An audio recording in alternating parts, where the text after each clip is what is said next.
Sirens, Slammers, and Service, a podcast for female first responders by female first responders. My name is Nikki and I will be your host. As a former correctional officer in Alberta for almost 2 decades and the founder of Blue Line Fitness Testing, which provides law enforcement fitness testing and first responder wellness workshops, I started this podcast as a way for female first responders to share the trials, tribulations, and triumphs of their daily work. I want to showcase the unique perspectives, skill sets, and personalities that women bring to a first responder career and share their stories. So get ready to laugh your ass off, learn a whole bunch, and be inspired by some pretty badass women. Let's go. Okay, guys, welcome back. This is episode number 10 of Sirens, Slammers, and Service, and I am so freaking pumped today because we get to interview one of my very, very good friends, Teri Gosselin, who just recently got married. It was, I have to say, honestly, the wedding of the year. It was amazeballs. Enough about the wedding, though. Teri is a very good friend of mine, again, from rugby, as usual, because all good people play rugby. And Teri is a master corporal with the Canadian Armed Forces. She's currently an intelligence operator, but was formerly with the armoured reconnaissance. So she did 9 years with armoured reconnaissance. She's been with the intelligence unit for 6 years, for a total of 15 years of service. So thank you very much, first of all, Teri, for your service to our country. And second of all, welcome. Awesome. Thank you, Nikki. Happy to be here. The listeners that we have are from all over the place. And the military is always kind of that, like, well, what do they do? They're just soldiers. And I know that's not what it is. And I also know when we were first friends, the military was not even in your radar. It wasn't even anything you were really thinking of.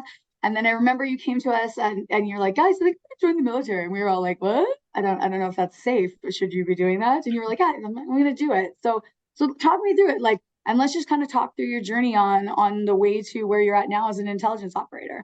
Okay, I love it. Yeah. So definitely, yeah, the military is not something I have in my family. So, a lot of people who join the military, it's because, oh, your parents were in the military, your grandparents were in the military, and it's a lot of just what you do as a person. So I didn't really have that. Yeah, I kind of joined the Army in university, right? I was 19.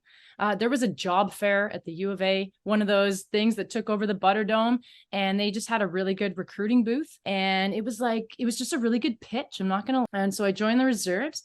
Again, not really knowing what I was doing. I grew up as a kid. I watched G.I. Jane in like yes. 96, 97, being like, oh yeah, that's kind of cool.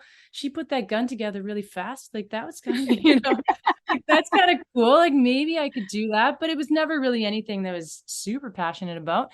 But then, yeah, this job fair at the U of A, and it's a really good pitch for reservists. Their pitch is it's Wednesday nights. So, Wednesday nights and the occasional weekend. So as a university kid, it was a great, just kind of side part-time hustle. They pitch it really, really well, and full-time employment over the summer. It actually almost works around a university schedule, which is so great. And, a touch of extra money, which is always nice. So I kind of just, took their card, and they said, come down to the armory and see what it's all about. And so I kind of walked in on a Wednesday night, not knowing at all what I was going to get into, and walked in, just kind of didn't even know, because in that one base in Edmonton, anyway, reserves unit in Edmonton, there's multiple units that operate out of that facility. There's medics, intelligence, infanteers, and armored reconnaissance. And I didn't even really know which way. So I kind of went down the hallway and turned left. And I think that's where my journey started. and I first got talked to by this guy. I still know him, Dave Burke, if you ever end up listening. And he said, hey, what are you looking for? And I said, hey, I kind of want to join the Army. I don't really know what I'm doing. And he says, oh, like, come step into the office. We can talk about it. And so that was with the South Alberta Light Horse. So the Armored Reconnaissance Reserve Unit based out of Edmonton. And yeah, just kind of sold it, in the typical Army pitch, do you like camping? Yes, I like camping. And, I kind of said, I think I've kind of been interested more in intelligence, and that was like the next door over. So I didn't quite make it to the intelligence door. I got and he was like, well, we kind of do a little bit of both. And he said, armored reconnaissance is really cool. We, the whole pitch of reconnaissance is to be the first ones out on the battlefield, and to really collect intelligence effectively and bring it back to the main body, and and go from there. And he said it's really cool. It's a really good mixture of both, like, intense physical work, but also a lot of using your brain kind of thinking skills. And yeah, and it was a really good pitch. So I kind of didn't really sign up that day, but he said, we're training tonight. Why don't you just come on by and see what we do? And that night, I actually do remember my very first night. I was 19. They were putting together what's called a NODLR, a night observation device long range. And it was it's basically a night telescope, and they were putting it together, and I just kind of sat in the background and watched them basically kind of go through the ins and outs of putting this ridiculous piece of equipment together. And because they were all learning that at that time too, and I was like, yeah, this is kind of cool. And they walked me around and showed me around the base and showed me the trucks that they use, and some of the weapons, took me into the weapons vault and said, you'll get trained on all these types of guns. And that was kind of cool. And yeah, we throw grenades, we go out, we camp, and it's all just super fun, head out in the bush, and it just seemed like a really good crowd. So that was Wednesday, that was Wednesday in October in 2004. And I think I was signed up 3 weeks later. Nice. Yeah, they were really gearing to have me in. So, and my first exercise with them, they just did a weekend exercise down in Medicine Hat. I don't even think I had my kit yet. Like, I hadn't even gone up to the base. I didn't have any gear. I didn't have anything, but they were like, you know what? Come on out. They gave me a set of overalls, gray coveralls, and they said, let's go. And so I got on a bus. I had no idea what I was doing. Showed up on a Friday night, got on the bus, and they said, yeah, we're going to go do an exercise. And oh my God, I didn't know anything about the military structure, about ranks or anything. Because again, this isn't in my family. I didn't grow up in a military family. So I think I sat beside someone who was a master corporal, and I said, oh, like what rank are you? And oh, is that high? And he said, well, like kind of, like at least in our unit, like it's a leadership role. I said, oh, that's cool. And it was the best exercise of my life, and it was so great. I didn't have a clue what we were doing. And obviously when you're not trained, you're not authorized to use the weapons or anything, but I got to stand by and just watch everyone do stuff. And so I love hearing it, because from the very start, from the fact that you went by yourself on the Wednesday night to go figure it out, right? Like, most women are like, hey friend, do you want to come check this out with me? Because I'm not going by myself. Yeah. Right? So you went by yourself, and then you're like, hey, you want to go on this exercise? Sure. Let me just show up on a Friday night. Let's do it. Right? It's so you. It's just your personality. Sure, let's do it. Let's check out what this is about. I have no idea, no clue. I'll just stand in the back and watch. Yeah. Totally. Yeah. And then I did eventually get my gear. I went up to the base in Edmonton and got all my stuff. And then they invited me. I was part of the unit. So I went on the next exercise. It was a winter exercise in Wainwright, again, just for a weekend, because this is a reserve unit. And we went on Friday. And again, I don't even really know what I'm doing. I haven't been on course yet, right? I haven't done the BMQ, the basic military qualification. So I'm not trained yet, but they still brought me out as an untrained soldier. I had my gear, didn't really know what to bring or what to pack. Do I pack everything? Like, oh my God, like, because the Army gives you a lot of shit, right? Do I, oh God, what do I bring? So I bring what I think is appropriate, I guess, for the weekend. They give you a kit list, I guess. And so I go out, and because I'm not trained yet, I'm not authorized to, it's a safety liability to have you sleep out in the bush still, if they haven't actually trained you how. So I slept in the shacks that night, and I had someone come back with me. But yeah, I kind of went out for the whole weekend, and again, had no idea what I was doing, but they threw me in the back of a truck, and they're like, okay, we're going to go do a patrol. You don't know what that means, but stay in the back, don't die. Don't hurt yourself, and just kind of stay out. And they gave me, no, I can't make this up, because I wasn't authorized on weapons yet. They give you what's called a rubber rifle. Yeah.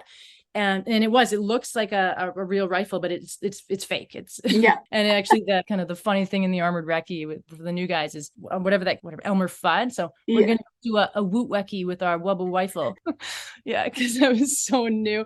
So they give me this thing, it's bright blue so people know it's not real. And I'm just in the back. Like, I have no idea what the hell I'm doing. And they were using, the Cougar armored vehicle at the time. And I just kind of got thrown in the back seat, and I have no idea what I'm doing. My head, I'm wearing my helmet, it's clunking on the side. I'm like, oh my God. And yeah, that weekend was an absolute blur. I mean, that was 2004. So long ago, but I just remember having a super good time. And then on Sunday, we bring it back to the vehicle bay, and we're all cleaning everything. And oh my God. And it was just so cool. And one thing about the military is it really is, it's such a family, right? And I didn't know them, but like, it was just they just take you in and you're one of us now. And then I do. Yeah. So I finally get loaded on the course. So the actual basic military qualification, the BMQ. And that's when they actually do teach you how to do stuff. The thing with the BMQ is they really do break it down to the basics. Like they assume that you don't know how to tie your boots.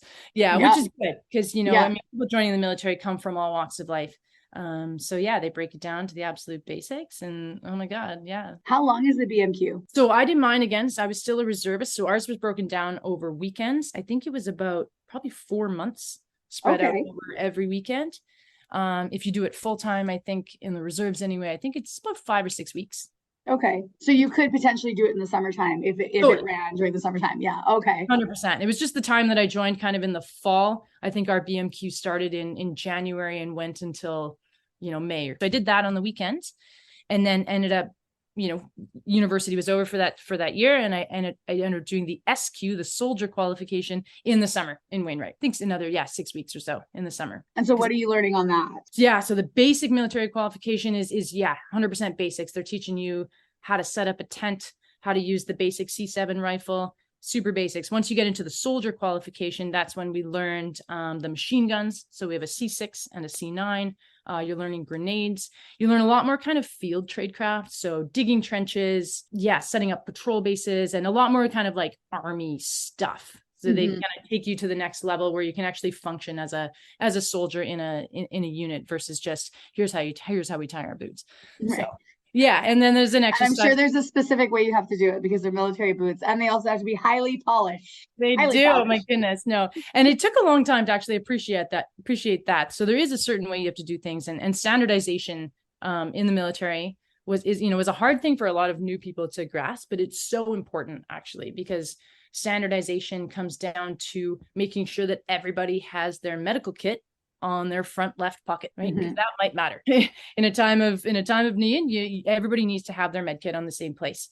Everybody needs to take it apart and put it together in the same order, right? I remember on our weapons test, effectively, we were blindfolded and untimed, right? To make sure that you can take it apart, take every down to the teeny tiny little pieces, take it in a certain order, and then, hands off, and then be able to put it back together in a certain order, right? And that matters. Wow. So, I'm just envisioning G.I. Jane right now, and I'm like, oh my God, Teri was G.I. Jane. This is fucking amazing. Yeah.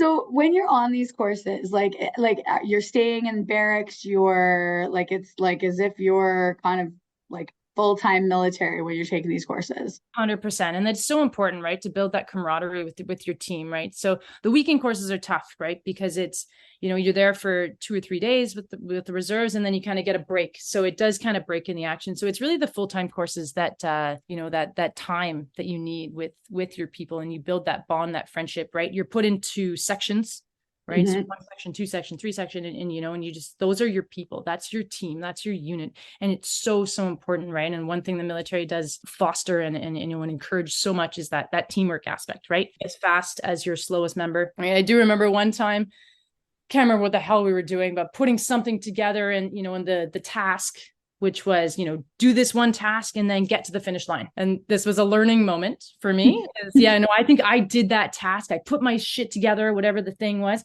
And then I ran to the finish line and I was by myself. And the instructor kind of looks at me and I was like, I'm here. I did it. Like, I was the first one. And he's like, yeah, but where's your team? You're like, oh, fuck. oh shit. So you run back. And so that was definitely made that moment click for me. Because the military it's really is, strength in numbers, much like a rugby team, right? You can't do this on your own. So being there in the full-time courses together, being there, building that camaraderie, undergoing all that fucking stress together, being woken up in the middle of the night, bang, bang, bang, stand to, get out to the football field, all these change parades and inspections and doing all this shit together.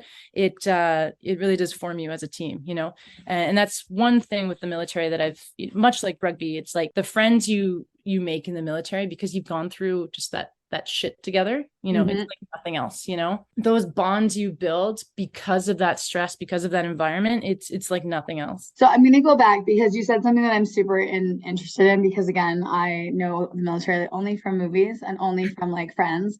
Inspection.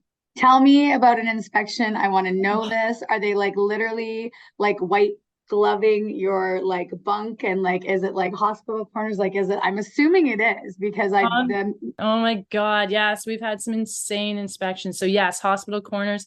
So making your bed, yeah, tucking it in the exact, not even just the right thing, but we had like angles, it's going to be an exactly like 37-degree angle, and everybody has to be exactly the same. We're measuring the point where you fold the blanket over at the top that goes over with the sheet, and the sheet can only show for 1.5 inches, and everything has to be the same. You're standing there and your uniform has to be immaculate. I do remember this one time I was standing there in an inspection. I must have had a thread hanging off my sleeve or something. And so I'm standing there, right at attention, looking straight forward. You're not allowed to look around. And, I'm being inspected. The instructor comes up and he looks you over, looks up and down, and he looks at me and he says at the time, Private Gosselin, do you enjoy rappelling? And not at all understanding. And I was like, actually, thinking to myself, I enjoy a good climb. Sure, I think I did climb. Yes, Master Corporal. And he pulls this like thread off of my sleeve. And I swear to God, that was the longest 3 seconds of my life as he's pulling this thread off. And I think he holds it in front of me. But after he pulled it off of me, it must have been like 9 inches long. And he holds it up and he says, well, we're not going to be doing any rappelling today, so you won't need this. and he like puts it in my hand. And that was his way of saying, you got a fucking thread on your uniform. The inspections and making sure everything's locked. Again, so many learning moments. I remember, I think it was my first weekend on that weekend BMQ. Everything has to be locked up. And it's about securing your kit, right? That's the ultimate thing. Secure your kit. And I think I had a duffel bag that I didn't have a lock on. And so we threw all our stuff by section in a group. And then we had to go run off and do a certain task. And I came back and my duffel bag was not locked. And sure enough, I came back to that room and all my shit was scattered everywhere across that fucking room, down to my underwear, my socks, everything. Oh. And of course, my entire my section, my team helped out and gathered all my shit. But rest assured, I had a lock that next weekend. You're like, note to self, I will be going immediately to purchase a lock. And combination locks is key. You don't want one with a key because you might lose that key, right? Or you might not be able to find it in the right pocket at the time. So combination locks are very important for anyone joining the military. There we go. I love it. So stock up, go to the dollar store. But oh man, inspections and just, yes, 100% the white gloves. They will dust on the top of windowsills. If you have a rotating fan, they will tap the top of the fan for dust. They will, oh my God, that room needs to be like sterile. Yeah. So are they doing an inspection like every day or weekly? Yes. Every day? Sometimes twice a day. You might have a morning inspection at 7 and then, just before you go to bed, right? And of course, everybody is stressing because everybody has to be the same, down to the way you guys fold your shirts, your underwear, your socks, like everything needs to, you pull out that drawer and you have, 3 brown shirts, 2 socks, and 3 sets of underwear or something. It needs to be identical from one drawer to the next. And if it's not, oh my God, they're going to start throwing shit. Right. And you're like, so we'll be here for the rest of the evening. Totally. I've got one cool, funny story. So about our beds. So talk about the hospital corners, like they're a fucking bitch to make every morning. Right. So we thought, I remember this one course I was on, we thought we were going to be super clever. Right. And so because it's a bitch to make every morning, we thought we'd be clever by sleeping on top of our beds. Yes. Right? On top of it, and just sleep in your sleeping bag or your ranger blanket on top of your bed. And then you don't actually have to make it in the morning. Well, the staff caught on pretty fucking quick. And so we had a change parade. So change parades are when, so it's an inspection, but like next level. So you're standing there, you're in your CAD pat, your regular, just like green uniform. And then the staff come in, slamming doors, clapping, and they say, okay, everybody into PT gear. That's your physical training gear. So get into your workout gear and get out on the football field. And they give you these unachievable timings. It's meant to stress you out, in like 30 seconds or whatever the hell it is. Right. Yeah. You're stressed out, whatever. So we get out there on the football field, everybody's kind of in PT gear, whatever you could bust up. And then they're like, okay, everybody back up, get back. And they wanted us in our beds, get in your bed, because they knew we weren't making them or every day. So we get like in your bed. So you're lying down on your back in your bed. And then they say, mark time, which is when you're just like marching. So it was intentionally to make us like mess up our beds so that we'd then have to make them again. It was so funny. Like you're in your bed pretending to like march just to mess it up. And then get out, everyone back in your green gear. All right, back into the football field. You know, like it was, by the end of it, it was actually pretty fun, but they do try to make it pretty stressful. Yeah. And we all ended up having to make our beds that night. That is so funny. I love it. They think they're so smart, eh? Watch these motherfuckers. Watch what they're gonna do. So funny. Oh gosh, I love it. That to me is, that's like, I need to do that for my kids. Change parades.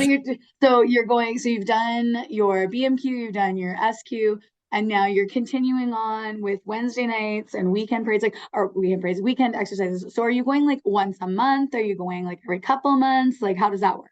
For sure. Yeah. So at least in the reserves anyway, again, it works super around a university schedule for anyone looking to join it. And then full-time over the summer. So yeah, it's about one exercise a month. And if for Alberta people, they usually head out to Wainwright. My armoured reconnaissance unit also had a base down in Medicine Hat. So we did a lot of training there, and in Suffield in the base there. Here in BC, they train out of Chilliwack. So yeah, really great bases. But yeah, about once a month, you can expect a weekend exercise, and then full-time training over the summer, which is so great, from about, probably June to August, you know, and that's full-time, and you're getting paid for it. I mean, as a private back in the day, I don't think our pay scale was that high, but it's enough, you know, and they, you know, you're getting, 3 meals a day. Like it's a good chance for a university student to save a lot of money. Mm-hmm. You know, you really have no expenses, you know. On our SQ, I think in our 6 weeks we were there, we were allowed out one weekend onto the town. So there's really no opportunity to spend money. And that was, pre-smartphones, pre-Amazon. So there was no online shopping. Yeah. Like it was a good chance to save a lot of money. We weren't allowed to go to the mess, like to the bar. So yeah, everyone was just worried, you spent your nights cleaning your rifle and, and making your bed basically. So there's not really a lot of time. So you do this. So this is 2005-ish, kind of. Yeah. You did 9 years. So is that you just stuck with the reserves the whole time? You kind of weekend stuff, different courses. Like, how did you start to specialize, or like, did you start to specialize? For sure. Yes. Yeah. So it definitely works around a kind of a civilian schedule as well. So they understand that, people have lives, jobs, families, and in the military is definitely very appreciative of that. It's always family first. If anything comes up and, you had committed to that exercise, but then, oh my God, something came up with your family, they're very understanding, right? So they work around that schedule. And yeah, you really do. In the reserves, you can carry on an entire other life, and it's almost, it's a joke in the Army, when you go in on a Wednesday night and you talk to your friends, oh, what do you do in real life? Because it almost feels like a surreal world. You get to be in the Army one weekend a month, and it's just a total like escape from reality. It's super cool. Yeah. So I kept doing courses. So I did my BMQ, my SQ. I did my DP1, so your developmental period number 1 with the armored recce, and I did that one in Wainwright. And that's when we learned to drive these little G-Wagon trucks, which was super cool. And that was, I think that was 4 or 5 weeks out in Wainwright. And then, and then I did my DP2. The second level. I did that one actually in Vernon, in the Okanagan, which is super cool. And our exercise, our final exercise was out in Chilliwack. And that was as far as I went with armored reconnaissance. I did staff on, so I worked as staff as a driver on another course out in New Brunswick while still in armored reconnaissance, which was super cool. So that was, I think, 7 weeks out in New Brunswick, and I was a driver for that. And then I went on my PLQ, my primary leadership qualification, which is the course that you need to then become the master corporal. And that was, I think 7 weeks out in Wainwright, split between Edmonton and Wainwright. That was a doozy of a course. Oh my God. That's when they really put you through the ringer. Oh my God. Because now you're expected to be the instructor, right? It's the course that teaches you to instruct so that then you can teach those BMQs, those SQs. So they put you through the ringer. The PLQ was definitely my hardest course. I remember the final exercise for that one for us was 10 days out in Wainwright. I think in 10 days, I slept a total of 5 hours. What?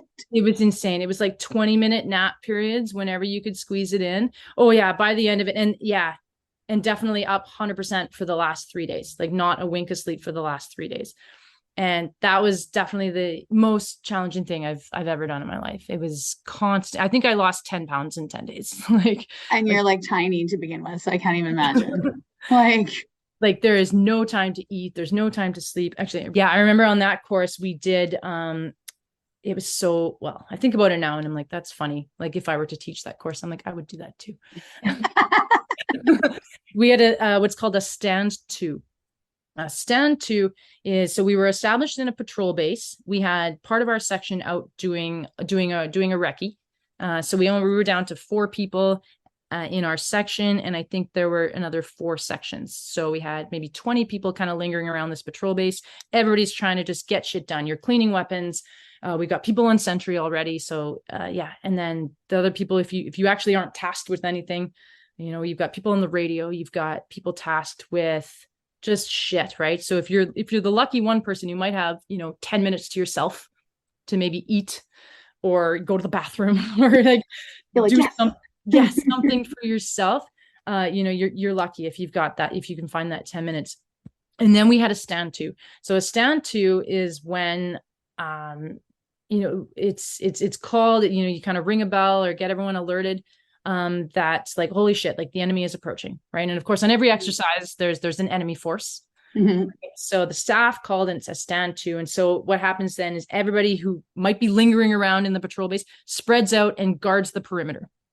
Right? Okay. So guard the perimeter against any approaching enemy effectively. And so I was the C9 gunner for all of my, C9 is a light machine gun.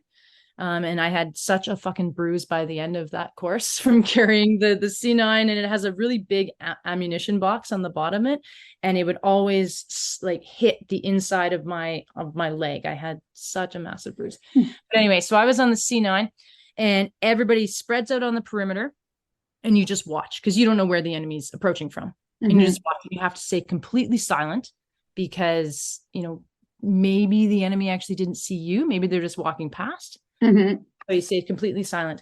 I timed it. That stand two lasted 3 hours and 22 minutes of just lying down, resting on your gun and looking. And now imagine that, like, we're already fucking exhausted. You're lying down. It's the middle of August in Wainwright. It is 35 fucking degrees. You're hot, you're tired, and you're expected to lie down on this gun and watch. And it's the enemy force. There actually wasn't anything to look at. They were just fucking with us. The staff were just fucking with us. And what they did, because we're all looking outwards, of course, the staff actually went around on the inside of the perimeter and they like snuck around, like super ghost walk. They tied people's shoes together, like their boots. If anyone had fallen asleep on their gun, we were there for 3 hours and 22 minutes. There were definitely people who fell asleep. Take part of their kit, like they would take the second barrel to their rifle. Yeah. Take it, just purely fucking around. Yeah. Thankfully, I did not fall asleep. So you're lying down. The staff would actually peek around in front of you to see if you were actually awake or sleeping. Yeah. I'm awake, fucker. Like, I'm awake. Don't do me. But yeah, what do you do? Like, what did you do to stay awake? Like, how did you do this? Because I don't know that I could have. Wiggle your toes, bite your tongue, just something to make yourself kind of stay awake. Like for when you're fucking already exhausted and you're just lying there in the hot sun, expected to look out into a field where there's literally nothing. You're like, let me count the gophers. There are none. Fuck, how many blades of grass are out there? Goddamn. Yeah, totally. But the whole point was just to, stress you out. And then I do remember one stand too. I think it was on my SQ and it was the middle of the night, right? And I was trying to sleep or whatever, but it's a stand too. And so you got to get up out of your tent. Like we couldn't see anything. It's pitch black. You have to find the track path, put your stuff on. And I think by the end when I made it up to the perimeter, I had like like 2 left boots. I don't even think they were mine. You're trying to put your gear on and, trying to get out there. And like, it's just, yeah, super. It was fun. It's a good time. Your thing is a good time is like, yes, I was totally waking up in the middle of the night and made to like go to tromp around in the woods. And then like they made me stay awake for 10 days. And then I got to lay on a gun for 3 hours. Super fun time. Great times. Great times. Yeah. I remember coming back from the POQ, the 10-day exercise, and my buddy behind me, we were on the bus coming back from Wainwright to Edmonton, and they gave us a box lunch or whatever. So sandwich. And he said he sat behind me on the bus, and so he could see me. And I guess I was so tired. He watched me like bring the sandwich kind of closer to my mouth. And I guess I just like stopped because we were just so tired. Like, yeah. You just didn't eat it. You're just like, I'm good. It's more important than food. I'm absorbing it by osmosis close to my face. Totally. Oh, that's awesome. But yeah, Wainwright's a good time. Like, just you're doing what are called section attacks, and then you have to stand there, and like the red ants in Wainwright are quite aggressive, by the way. They bite, they're mean. But yeah, so when you like, okay, so how many people are in a section? 8 typically. 8 people. And then how many sections are in like is it a troop or a group or yeah, so from section you move up to platoon. It depends on the formation. So platoon is more of an infantry term, and then there's different words depending on if it's armored reconnaissance, we call it a squadron or a troop. But yeah, 8, and then that goes up to a bigger unit. Probably 3 or 4 go into then a platoon, and then a number of platoons make a company, and it goes up in formations from there. And what about the rank structure? Because you said you were a private at one point, and then now you're a master corporal. I'm assuming there's something corporal is in the middle there. For sure, yeah. So you go from private untrained. You are nothing effectively. You have a blue gun. You get the blue gun. You get the blue gun. You get the blue Wubba rifle. And yeah, it's a completely untrained, and it's all denoted by the ranks on your epaulet. Right. So you can see, who you're talking to, right? It's all very apparent. Yeah. So private corporal, master corporal into sergeant, warrant, and then master warrant officer from there. So that's the NCM, the non-commissioned officer structure. So I joined originally as a non-commissioned member. That's the enlisted members, the soldiers, the people who get shit done. And there's the completely other stream of things. You can be an officer. So there's NCMs, non-commissioned members, and officers, which are commissioned members. And that's when you have accepted a commission from I was going to say the Queen, but the King at this point. So you're a commissioned officer.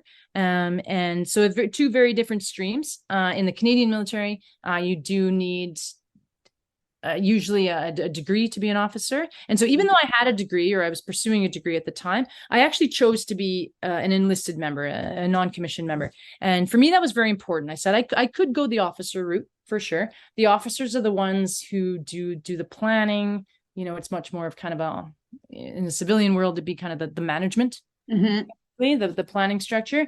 But I said, you know what, I think I want to go enlisted first, and then I'll potentially possibly pursue officership down the road, right? Because for me, it was very important that I wanted to do the job before I was going to plan it, right? Like it was very important to me to be that soldier on the ground first, to know the job. But otherwise, I not to knock any officers who go straight to the officer world, but like I think it's very important to be doing that job before you plan the job. And so I still eventually might take a commission effectively, or pursue a commission to be an officer. But yeah, so there's 2 very different streams, and NCMs are effectively, those soldiers and sailors and aviators that, they're the ones who get shit done. Yeah. Right. Those are those boots on the ground. Yeah, totally. Those are the boots on the ground, right? Where the officers are the ones who are tasked with making the plan, right? But if you don't have anyone to carry out that plan, right, you're screwed. Yeah. So then how did you move, because now you're doing this full time, so how did you move from like, hey, I love doing this on the weekend and on the weeknights, and then I go and I do my other job, and then like where was the move? Because again, I remember having conversations with you on the way to like going on ski trips and stuff, and you're like, I think I'm going to do this full time, and I was like, whoa, wicked, like really? So like how did that flow out? How did why was the decision to do like this is what you wanted to do? For sure. I mean, you know me. I mean, I was in the wine industry, right? For so Yes. long. Like I had a whole other life, right? And I still do try to balance that. So yeah, what really kind of spurred that was the tour to Latvia. Right. So that was in 2019. And the opportunity came up, and that was when I was had moved into intelligence at this point in 2016. So I had an opportunity, came down to go as an intelligence analyst in Latvia. And yeah, I was like, yeah, let's do it. So I left my civilian kind of career on very short notice. Unfortunately, it killed me, but it just happened so quickly. Yeah. And so I did the workup training for that, and I've been full-time ever since. So the workup training was really what started the full-timeness, and then moved into that 6-month tour. And then I came back, and then yeah, I've just kind of been doing full-time ever since. I'm still technically a reservist, but I've got full-time contracts as a reservist. So normally reservist is a more of a part-time scheme, that Wednesday nights and weekends. The reg force will always kind of nag on the reservists for being, the part-time Army playtime. Yeah. So it's factually funny. So we do Wednesday nights in Western Canada, but they train on Thursday nights in Eastern Canada. And so the reg force will call the reserves the SWAT team some weekends and Thursdays. As a bit of a all the SWAT teams out today, and you're like, piss off. Well, and we're like, we do in a weekend what you guys accomplish in a month, so piss off. Yes. Yeah. So there's always a bit of back and forth. Always a pissing match. Always a pissing match. No. So Reg Force and Reserve, we do love each other. We're all on the same team in the end. But yeah, so I am still technically in the reserves, but on a full-time, what's called a Class B contract. And okay. So in the reserves, there's what's called a Class A contract. That's your Wednesday nights and weekends. Class B contracts range from anywhere from 30 days to 3 years in some cases. And a lot of times you can just keep renewing them. I've got several friends who they're full-time reservists, and they're still accruing their pension and everything. And they're just on these renewing 3-time contracts. They're effectively reg force.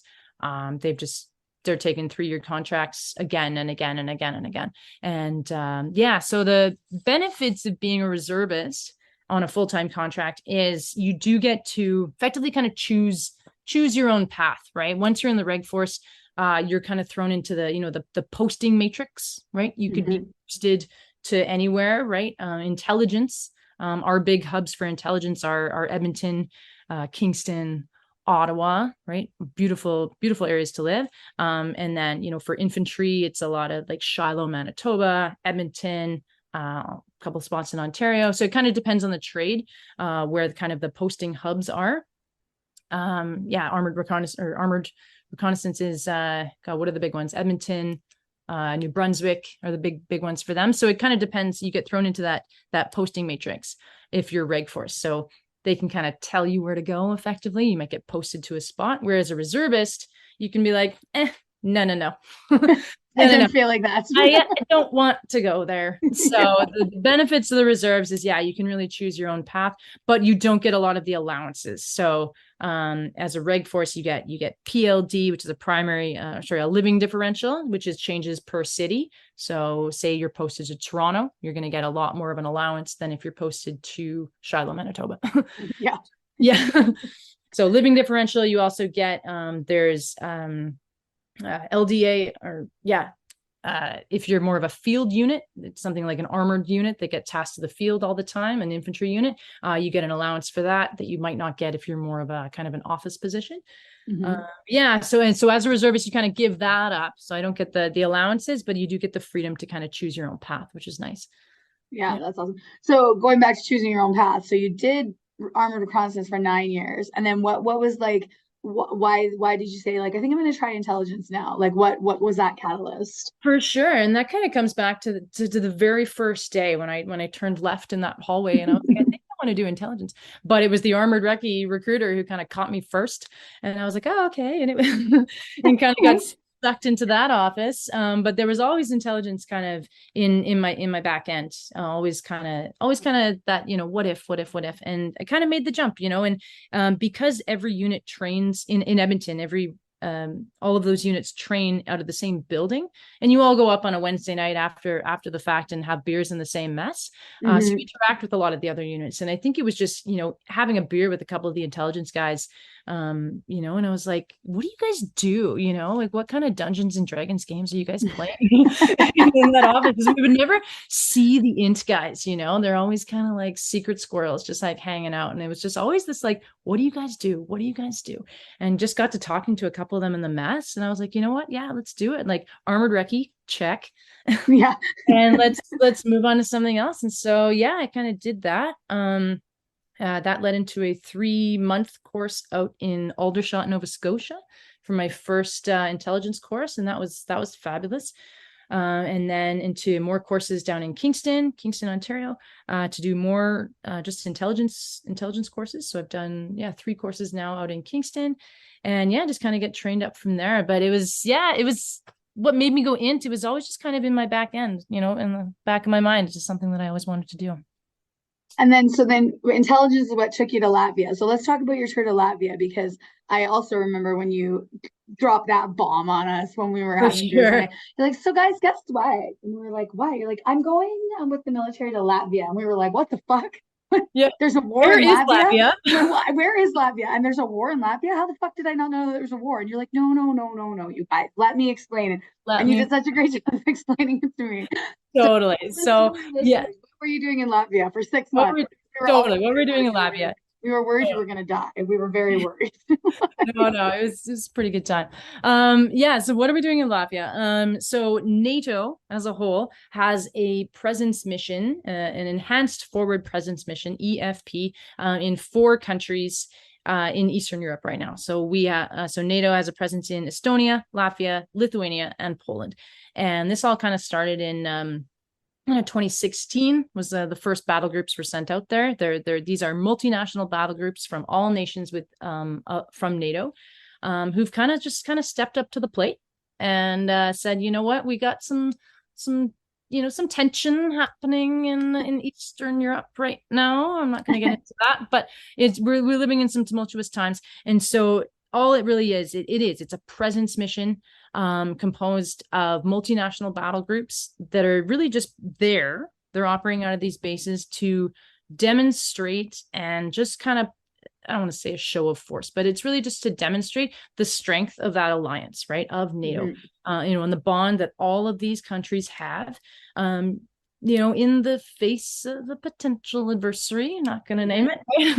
But so it's really just there. And so every one of those countries, Estonia, Latvia, Lithuania, and Poland, each have what's called a framework nation, who kind of basically put their hand up and volunteered and said, we will be that framework nation leading the battle group. And so Canada stepped up, and Canada took Latvia. The UK took Estonia. Germany took Lithuania, and I think the US is in Poland as those framework nations.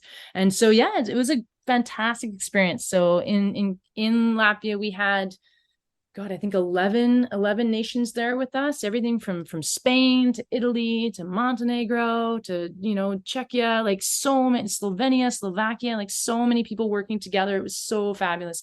Like our intelligence shop alone leader was a Canadian. So our S2, the deputy leader was a Spanish guy, and he was absolutely fabulous.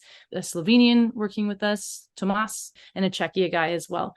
And it was so cool to work with all these amazing nations, and I kind of worked on my Spanish when I was over there, and and even in the mess hall, the all ranks club, everyone would, come back at the end of the day or the end of the weekend, and be able to, to have, we were allowed to drink on that base.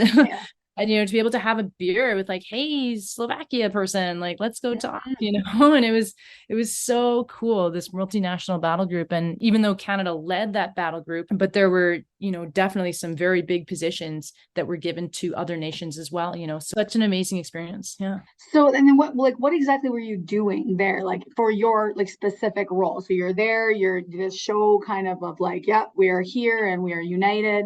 But what were you actually doing? And obviously, if it's going to be a matter of national defense, I'm not allowed to know. I know, but no. It's a lot of what we do is very open source. A lot of it can be Googled. We actually had a like literally a social media team, exactly pumping out what are we doing there. So we actually had a Facebook page, like an EFP Latvia Facebook page. We had an entire team. We had photo techs, public affairs officer there who are very, very outward, very outspoken about what we are doing there. And, and with the Latvians as well, to make sure that, hey, like, we're in your country, but like, hi, like we mean well. And the Latvians were such an amazing people.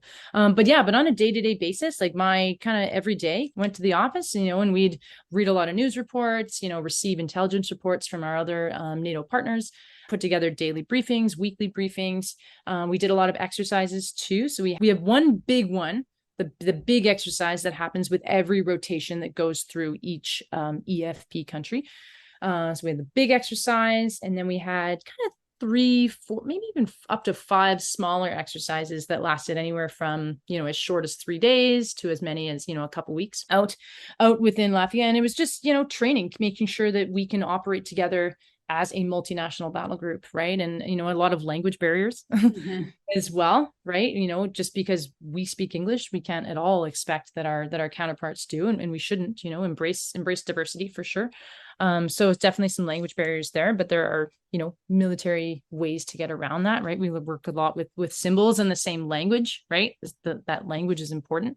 I was gonna say, does the standardization cross countries as well? Like, do they always have their medical pack in their front left pocket? Like, so, like, so some of the kit things, or some of the ways you're doing things, or the maps. Everybody operates on a standard symbology, right? When you're giving orders, like everything, orders always come out in basically what looks like, a map and a bunch of kind of squiggles or, symbols on a map. But that is a standard language, right? And we looked at it. Yeah. So you can give that, you might not literally be able to talk to the other person, but you can give them that set of orders with the map and the symbols on it, and they know exactly what they're looking at.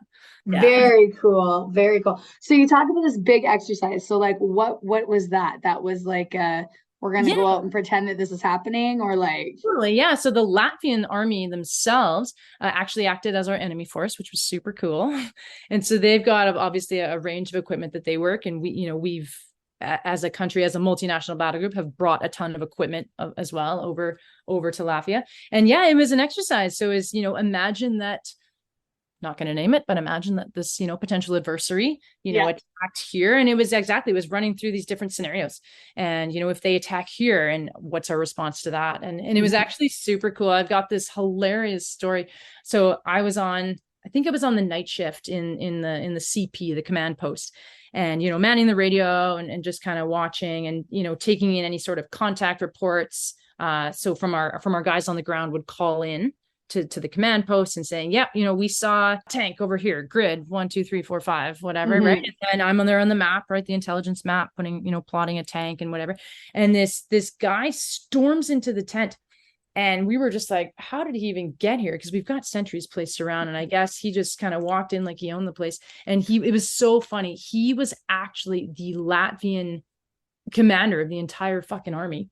He strolled into our tent. I guess he just kind of rolled down and he like yelled at our sentries or something. It was just like, no, like everything's good. Basically, he like bamboozled us. And it was so funny. He walked in, he took a look at our maps, right? Yeah. Where our troops are on the ground. And he kind of walked in, looked at our maps, and just kind of like strolled out. It was like the weirdest 30 seconds of my life. This guy just strolls into the command post, but he was actually the enemy. Yeah.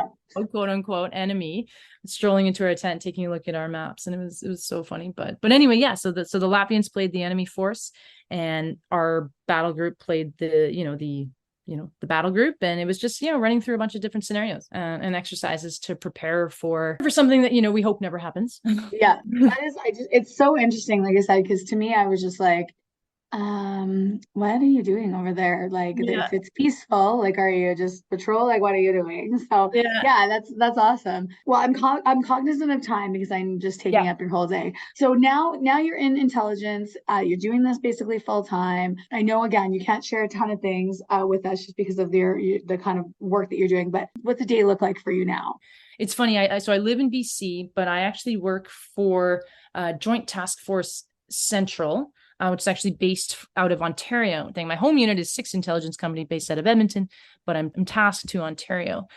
So I'm the lead analyst on Operation Lentis. Operation Lentis is an ongoing operation, and it is effectively the Canadian Armed Forces response to natural disasters in Canada. So effectively floods, fires, and hurricanes is our big kind of domestic hazards. For that, I run a team of a few people, and so we build briefs. We put together briefs and research products for the commander of JTFC, Joint Task Force Central, to assess the level of risk given any situation, whether it's flooding. A lot of flooding happens in the James Bay communities every year up in the Hudson's Bay and James Bay. And so we put together these briefs, and it's all kind of in the effort to determine or assess, I should say, whether a situation is bad enough that the military might actually get called in.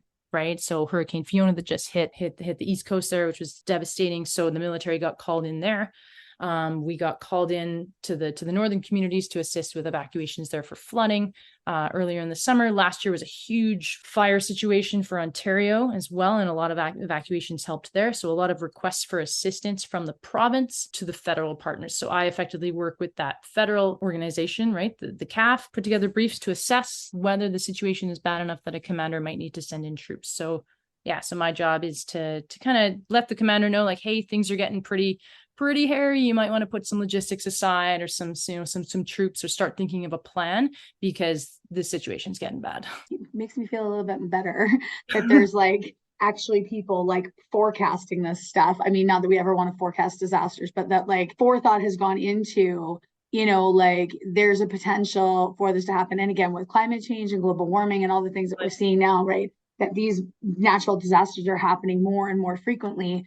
And so are we just going to be reactive? It's great to know that like we are looking proactively, and there is, like people that are watching this stuff and they're tracking it, and they're able to kind of say like, based on this trend last year, let's prepare for this, and let's look at these, 100%. These things. And then that group is already ready to go, or is already, like I said, primed to go, versus holy fuck, this just happened. Yeah, and, oh my shit, God, what are we going to do? Yeah, right? Like, because with natural disasters, that's usually what happens, right? Is maybe the weather guy sees it coming, but the rest of the world is like, what the fuck? There's a hurricane. Holy shit. Right? Yeah, totally, right? Or flooding's going to happen, right? So so my day job, in the spring, a lot of is when flooding happens. In the summer is fires. So in the springtime, I'm literally glued to the, watching water matrices and watching the water levels and stuff, and being like, oh, and I've learned, because I'm not really trained in this, right? Like, oh my God, but you learn very quickly. And so there's, you can watch the graphs, and I've learned that, like it's an indication of a flood, or that like flooding may happen, like ice break on rivers. Like I've learned to interpret the graphs and what that means. And so we've got myself and my team as well, who are just glued to those graphs, those water graphs.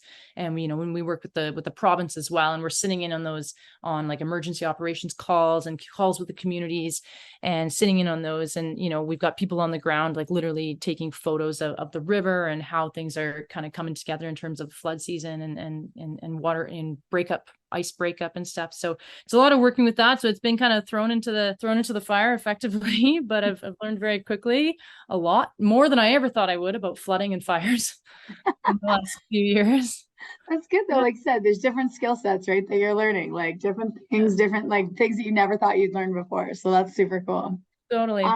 Okay, so I'm going to wrap it up. I have a couple of rapid fire questions for you that I like to always ask at the end, just 100%. To keep you on your toes. So the first one is, what is the favorite piece of equipment that you've got to use? Oh, night vision goggles are pretty cool. They're pretty cool. Yeah, that'd probably be my favorite. It is just like it looks in the movies. Yeah, night vision. That is super cool. I've never tried night vision goggles. Do you have any? Can I borrow them? Can I try them? Okay. What is the most uncomfortable thing that has happened to you while at work? Oh God, just being cold and wet sucks. Knowing that you're going to, like, if you're on an exercise and knowing that you're going to be cold and wet for a very long time. Yeah. Just from the rain or from dew or just sleeping. Yeah. And you can't go to sleep, and you've got like a 2-hour window. Like that's your time that you can sleep and get rest, and you can't because you're fucking freezing. Okay. You just 100% deterred me from going to the military, because no. Miserable. Yeah. Yeah. 2 hours is all you get. And you're like, and then you're watching the clock, right? Well, now I've only got an hour and a half. If I fall asleep right now, I can get 90 minutes of sleep. If I fall, like 80 minutes. 80 minutes. God damn it. Time is ticking. Oh, now I have to pee. And yeah. That's true. That's true. Okay, what is your favorite food or snack when you're on shift or when you're working? Oh goodness. Yeah, the MREs, like the little like meal packs that we get. What's the best one? Some of them have like chocolate bars in them that are pretty good. If you Yeah. can get them when they're not super old. Chocolate turns white, by the way, when it's really old. So Yeah. you open up, you're like, okay, this one was expired, This but one thank is you. expired 10 years. Yeah. So probably like the Kit Kat bars in the MREs. Yeah. Nice, nice. What is the coolest location you've ever worked at or been like deployed to? I did that course in Aldershot, Nova Scotia. It was pretty awesome. We had 3 months there and we got to see that province. And if I can ever say like, oh, Nova Scotia, love, love, love. So Yeah, it's on my bucket list. Bucket list. Nova Scotia's on my bucket list. So yeah, that's there's one thing about awesome. the Army. It lets you travel. That's cool. I was gonna say, well, even just as you've been talking, I'm like, I didn't know she went there. When the fuck did she do that? She played rugby with me all summer. Where did she how did she disappear for 5 weeks? And like I didn't know that you were gone for 5 weeks of the season. Like I don't understand. All a blur. Yeah. It totally is. It totally is. Okay, and last one. What is the funniest story that you can think of from your last 15 years in the military? Oh, Nikki, my God. It's just making you like go through the Rolodex. I'm like running through my like things here. Probably those change braids, honestly, top of my head. By the end of it, those change braids, when you're changing into PT gear, I don't know, into whatever, you're messing up your bed. Like, yeah, it's by the end of it, you're all just kind of laughing. You're like, is this real? Yeah, Like, these guys are dicks, and this is my life. This is literally yeah. my life right now. And I want to be able to take that course to be able to do this to other Yeah. people. Yeah. Have you ever instructed, like, after you took that course, did you do them? Yeah, so not those basic ones, but I've instructed on intelligence courses. Yeah. Sweet. That's Yeah. awesome. Teaching Fantastic. A new era of intops. Yeah. See, well, there you go. I love it. I love it. That's awesome. But like I learned so freaking much about my friends when I do these because I'm like, like I said, I've known you for forever, like since you were 16. And like I'm just like, what? Like I said, she's been there, she did that. When what the fuck? She can shoot a machine gun? Like what? She throws grenades. Like I knew you were in the military, but like you just don't like really like picture your friends doing these things. So I mean, today's been awesome. I have loved it. I've learned so much. Thank you for taking the time out of your day and doing this with me because I know you're on vacation and you just got married and you have a million other things that you could do with your day. So thank you, thank you, thank you. I totally appreciate it. Are you okay with people getting a hold of you if we put your information in the show notes? If they're Of course. Anyone who wants to reach out and just know more about like the recruiting process or should I be an NCM or an officer? And I've kind of learned the hard way, right? So 100% people can reach out, ask any sort of kind of those basic questions, like talk to me, walk me through BMQ. What should I pack? Yeah. All right. Well, I hope you have an amazing rest of your day. Enjoy that beautiful Kelowna sunshine, and I will talk to you again soon. Thanks, Nick.